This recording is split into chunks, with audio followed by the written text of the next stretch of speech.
So here we have our butterfly pails and rails. Butterfly stretch is very common. We're going to use that to help strengthen our groin or adductors. Similar to when we do our hip car, bringing the thigh from out to in.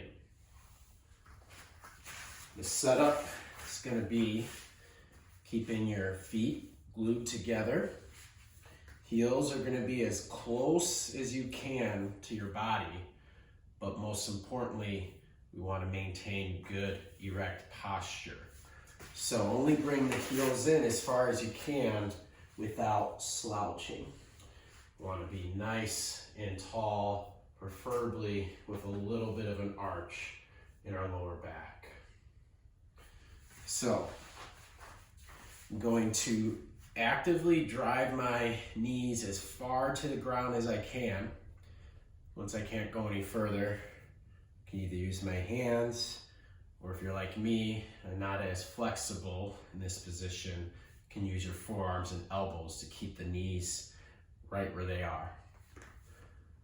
I will then hang out in this position for 2 minutes, working on my diaphragmatic breathing, 4 to 5 seconds inward for inhalations, and 8 to 10 seconds for exhalations.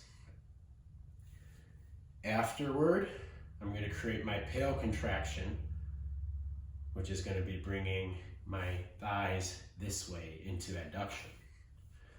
So I first want to start irradiating by packing my abs with tension. I'm now switching over to shallow breathing, 2 seconds in, 2 seconds out. And then I'm going to take about 10 seconds to build up to a 100% maximum contraction.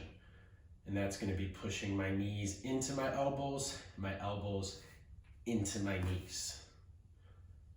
I pack my abs.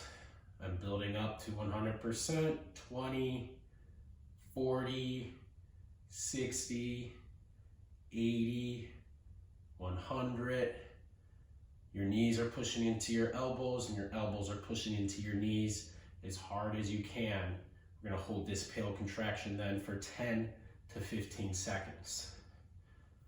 After that, the rail contraction is going to be driving the knees to the floor, away from your elbows, as hard as you can for 10 to 15 seconds.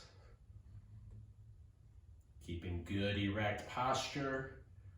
After that, you would hold for 2 minutes and diaphragmatic breathe. If you're